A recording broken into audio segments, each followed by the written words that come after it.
right, so.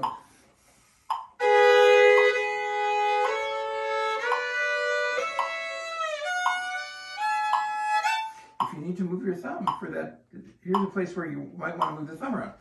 So you're going to watch my thumb. So I moved it a little bit under.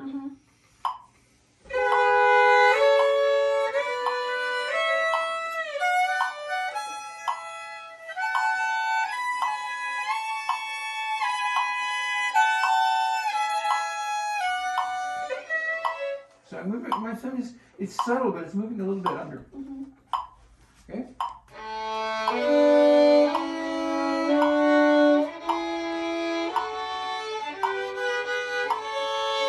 Good. Good.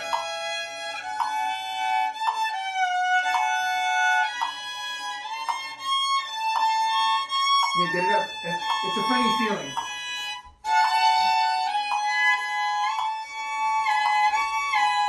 And I want you.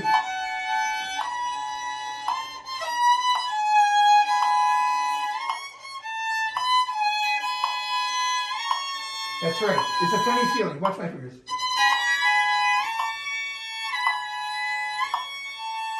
I have to be very light with the second finger to get it to move.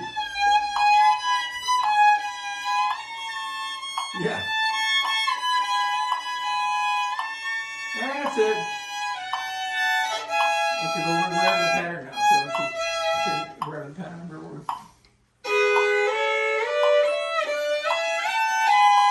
Wait.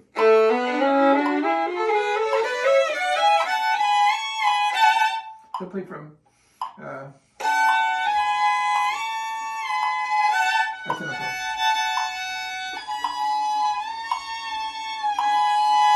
That's it.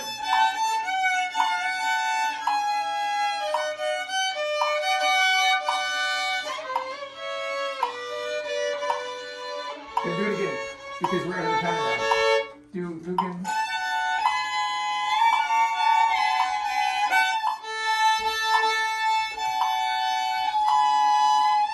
Good. Keep your foot. Good.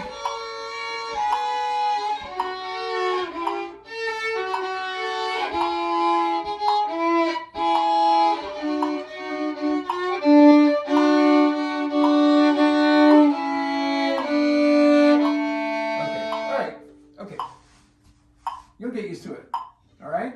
So obviously maybe 4 to a bow at this point is a little too fast for you. Stay with 2 to a bow until you're happy with it. And then, but then force yourself to go on. You can make a jump. A little bit of a struggle is okay. We're looking for challenges. We're looking for having to adjust. So that was 56 on the metronome. Okay, for the thirds. 4 to a bow. All right. You get the picture? Yeah. Okay. I mean, the way the violin works, you've got 7 planes. You've got 4 strings, 3 double stops. For both hands, we're going to get very refined about being on the planes of those strings so that we can keep a straight wrist here, and so that we can have a flat plane here without any tension. And that gets rid of the tension right away. And we're going to do it in rhythm, because that's going to help us divide our bow. It's going to motivate us. All we got to do with all of these scales is to arrive on the beat. That's it. You can leave as early as you want for the shift, as long as you arrive on the beat. It can be a nice slow shift. Got it? Okay. This is what you really need this, and this is going to solve this problem for you. I guarantee it. If you can strengthen that wrist, you ain't gonna have a problem. You want muscle, and the octaves, you can feel it, right? The octaves and the thirds. You're working, holding a position. Don't wiggle don't wiggle for the shift. It's the most important thing. Okay, now I'm going to show you a Kreutzer etude. My Kreutzer. Yeah, what's here? Which is specifically for, and it's a brilliant etude. It's one of the most important ones in the book. Number 11. I'm going to give you 2 etudes. Okay. I'll get this book. Oh, you don't have it? You don't have Kreutzer? No. Oh my God! I'll buy it for you, for God's sake. It's our Bible. Kreutzer was a genius, and by the way, he's got violin concertos nobody plays, which are really good. And they're more. It's funny because he was alive when Mozart was alive, and Mozart died in 1791. This book was written in 1796. He was harmonically more sophisticated than Mozart. Okay? Okay, so this is the one we're going to do. We're doing 11. And you can do it you can do two bows, two bar. Doesn't have to be one bar. So it's in the key of E major.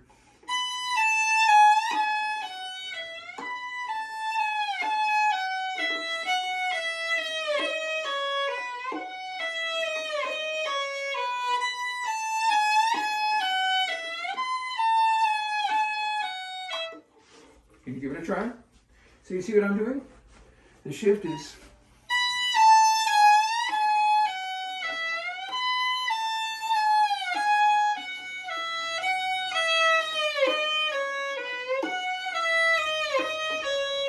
then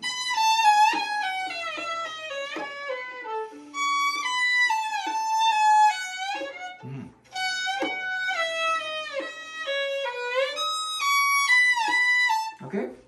So this tempo.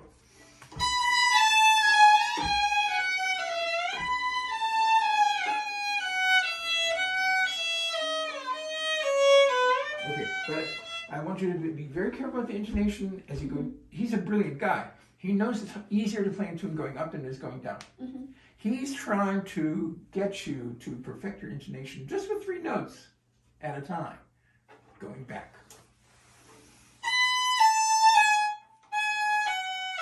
Good E, a good A. I'm most interested in when we play the scales. I'll show you.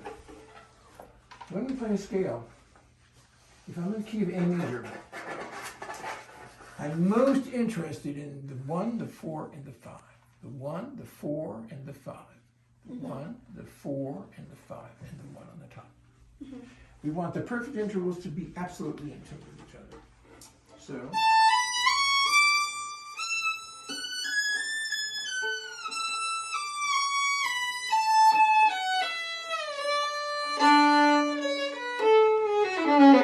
And the other notes kind of fall between them. Okay? So with 11,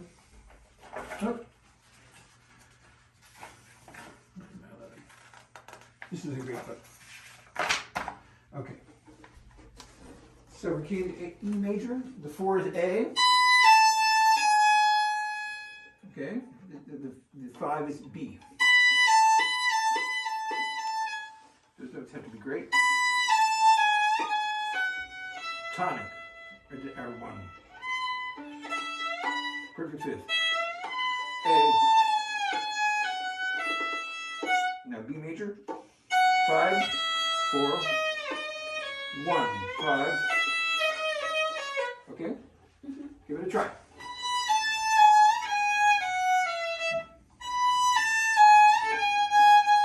Okay, now let me say one more thing to you. I'm trying to throw a lot of information into this lesson, right? Mm-hmm. He's getting it all on. I'm glad you're doing that.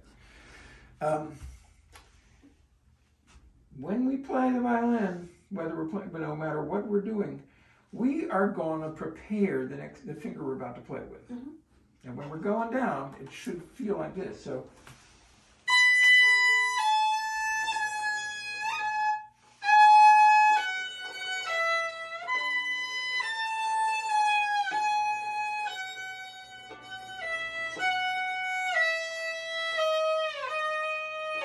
I'm preparing that finger. I'm deciding where it needs to go.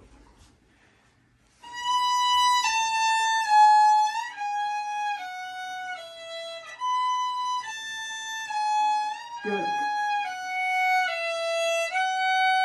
Yeah, but the E is still too high.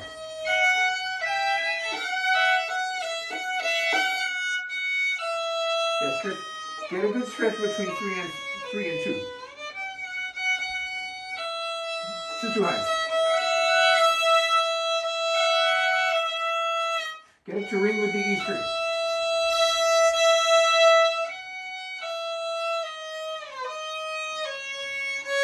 That was good. Too high.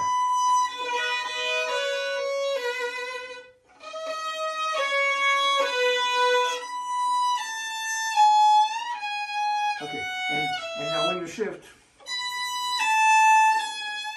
I want you to reach with that finger, and I want to hear it go down. Listen.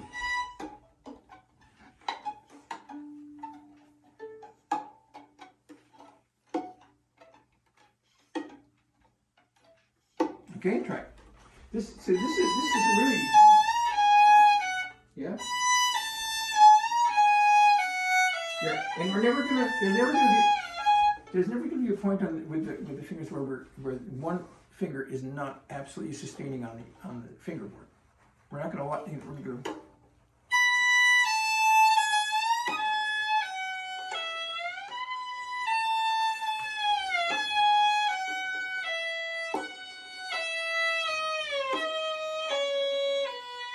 Okay. Good. Too high to E.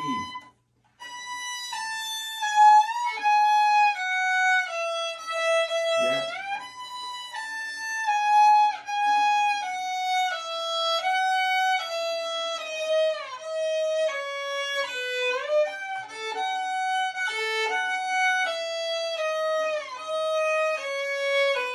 Okay.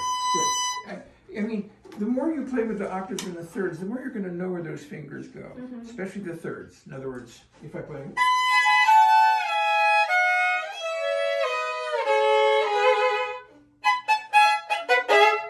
Right, take an E9. Or that guy? Okay. 13. Okay. So you're just going to know where it is. So it's going to affect this.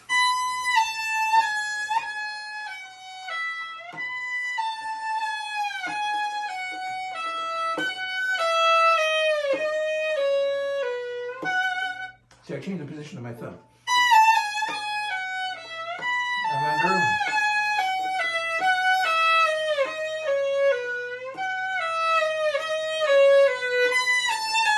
Okay? Okay, one more try.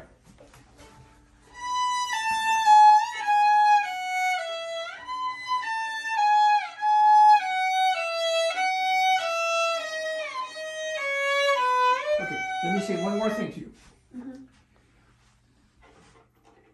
I want to feel, when I'm playing the violin, that I can pull against my fingers.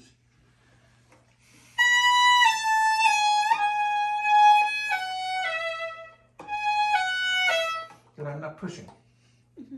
That's really, really important. Okay?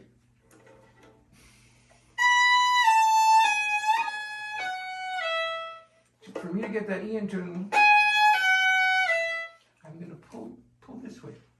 And this is a perfectly, rather than this position of the finger is actually very good. Okay?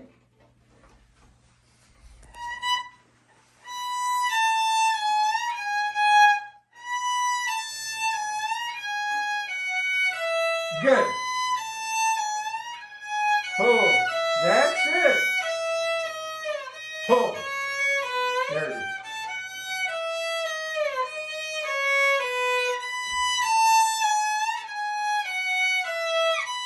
No, go. Pull. Pull. Keep going.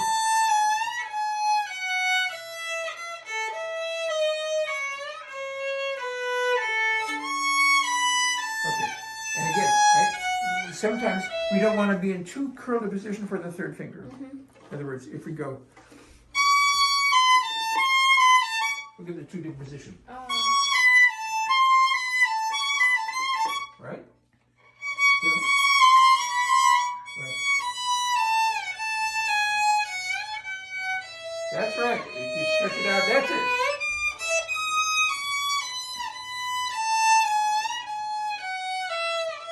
So, so here, we're replacing the finger. We're going.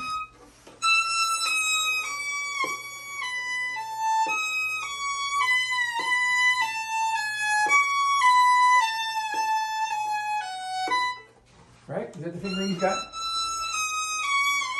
Yeah? But then a chord. That's okay.